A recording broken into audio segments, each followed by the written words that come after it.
车主不是有2个需求吗？一个是赛道，一个是那个街道。然后呢，现在的数据是前避震的预载，我是写的8格，也就是说这个东西每次转半圈是1格，手上能有感觉。我转了8格，大概是4圈，回弹是8 out， 这边是回弹，压缩是10 out。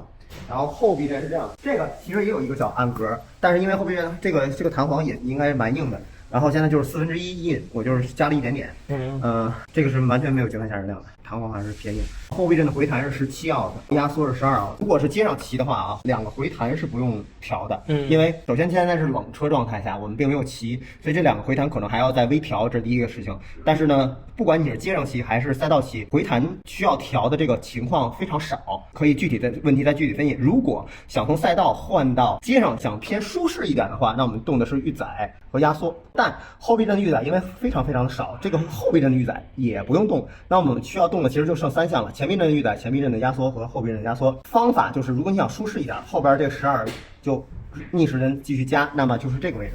这不写一 C 嘛，对吧 ？C 就是调里边这3号的内六角，然后逆时针转，大概转3到4格，根据自己体感吧，就是3、4格足矣了，它就能感受到非常明显的舒适了。如果想调回来，比如说你开始调了3格 out， 那么想赛道的话就再转回去就可以了。这是后避震几乎只调这个 C 的这个金色的就可以了。然后前避震如果想舒适的话，那么这个预载可以逆时针大概转1圈到1圈半，也就是2到3格就可以了。前避震压缩大概现在是10，这边是压缩。我顺时针到头之后，逆时针转了10格。如果你想舒适一点，不要那么硬的话，这个10变成继续往逆时针方向也是转3格吧，也就差不多了。所以这个都可以在后期试之后，你就自己心里有数，说每次赛道骑 OK 可能是这10啊，因为您还没骑，我们不知道最终数值如何。